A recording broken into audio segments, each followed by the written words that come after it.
Train your body with the American College of Sports Medicine on Radio MD. RadioMD.com. Here's Melanie Cole. When you look at those food labels, as we tell you to do here all the time to make you a smarter consumer, do you know what it is that you're looking at? There are so many things on those labels, all natural, antibiotic free, raised without growth hormones, organic. Do you know what all those things mean? Well, today we've got Dr. Felicia Stoler, registered dietitian, exercise physiologist, and fan favorite here at Train Your Body. So, Dr. Stoler, let's start with some of the things that we see on these labels. My goodness. So why don't we start with antibiotic free, raised without antibiotics? What does that mean? Well, raised without antibiotics means that no antibiotics were provided to that animal. And, you know, the thing is, with that sort of clause in there, that may mean at the time or right before it was slaughtered or consumed. It doesn't necessarily mean never in its lifetime. So just like, you know, we as parents would give our child an antibiotic if they had an infection that could not otherwise be treated, farmers or ranchers who raise animals give their animals antibiotics when they're sick, you know, beyond other sort of repair because, A, they don't want to have the animals suffer, and B, they don't want to infect an entire herd. So, you know, when we see that, yes, it can be misleading, and I just want people to understand that farmers and ranchers also don't want to over-give that stuff to animals because it requires a fee and it requires a vet visit and a vet bill. So they're not necessarily rushing to over-medicate their animals. Okay, now this is a big one that everybody sees on almost every label, natural flavors, natural colors. Natural and anything. We're going to get into nitrates and GMOs. What is natural flavors and natural colors? I still haven't quite figured that out yet. I mean, no, it means that flavor. Well, the flavor is kind of a hard one, but the color, you know, also it's that it comes from something that is supposedly not just a chemical, but the truth is there's no real definition for the word natural, so that's what makes it sort of an oxymoron. And sometimes you'll just see it on foods not necessarily related to flavor or color. It'll just say a natural food or all natural versus what?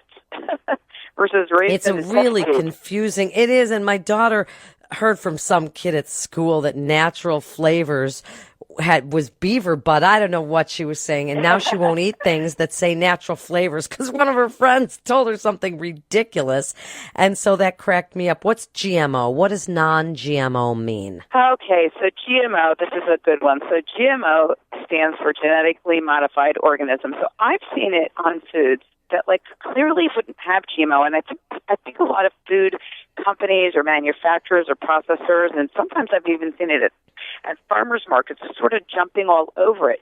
So the question is whether or not a seed or a plant has some genetically modified gene in it. So here's the deal: as far as foods that are consumed that may or may not have GMO.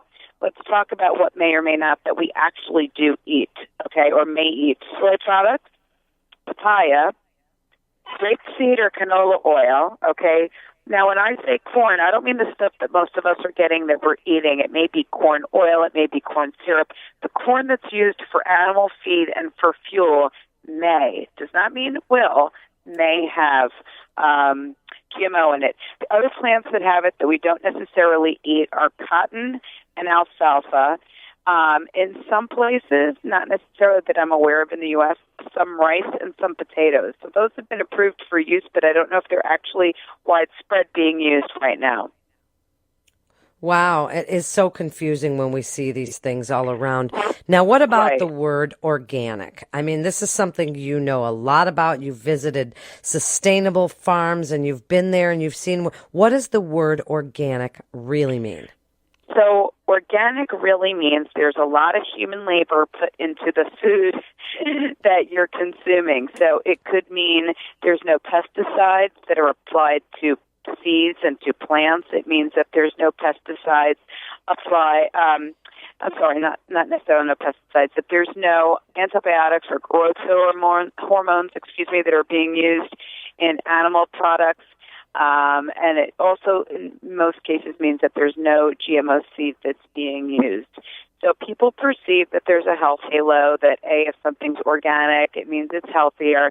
It doesn't impact the nutritional quality, meaning the vitamin, mineral, fiber, or other nutrient profile of that food, number one.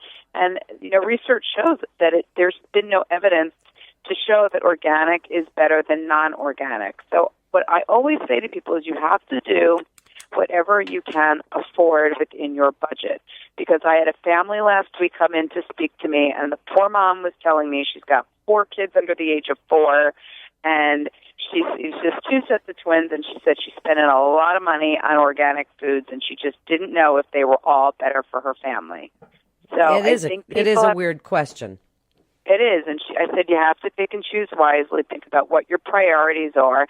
As a registered dietitian and a mom, I don't go out of my way to buy any foods that are organic. So I think that speaks volumes to what I've seen that's out there. If I happen to buy something and it happens to be organic, that's great. If the price is right, or if I'm at a farmer's market. But like I go to a farmer's market where I know my farmer. I know they're not necessarily an organic farm. Mm-hmm. I know that they're not necessarily applying a load of pesticides. They're not. And the other thing, too, with organic is that some farmers cannot afford the cost of organic certification. Absolutely. I'm sure that's expensive. So that is very expensive. So then they might say they're grown in an organic style, or they consider it more natural or less, or as close to it, but without the certification. So that's where I think there's a lot of misleading information if we just go based upon food labels. Okay, so 2 I want to make sure we get to, and we don't have a lot of time left. Sugar-free and whole grains. Right. So whole grains I'd like to hit on first because I think that's a big one. Foods will say whole grains. The challenge with whole grains is that there is no standard, even with the dietary guidelines, about the amount of whole grains we need to have in our diet. And I'm not poking fun at whole grains by all means. I believe we should be eating whole grains. But the problem is you don't know what that means. I don't know what that means. What you really need to look at is how many grams of fiber are on that food label, because you can look at a loaf of bread that says made with whole grains, or you could look at a box of cereal that says made with whole grains, and it may only have 1 gram of fiber, which means I'm not personally impressed with that. You want to look for at least 3 or 4 more, grams of fiber per serving in order for that whole grain to really have some health benefit. Okay, and sugar-free? Sugar-free, okay, so in some foods it's going to say sugar-free. You need to read the label and see, do they mean no added sugar, or do they mean that they have added some non-nutritive sweetener, which allows them to make that claim of quote-unquote sugar-free, but yet they might be using aspartame or Splenda or sucralose or stevia. So you need to really take a good hard look at the ingredients that are in there before you make a decision. Well, sure, because whenever I see sugar-free, I don't buy it, because I do not like sugar-free or something sugar. May say low sugar, or low carb. They also say that as well. And if I had to choose between feeding my children something with some sugar in it, whether it's honey or sugar or whatever, or feeding them something sugar-free that's got one of those nasty alternative sweeteners in it, I'm going to go for the sugar every single time. Me too. I just right can't stand. you. And I can taste it.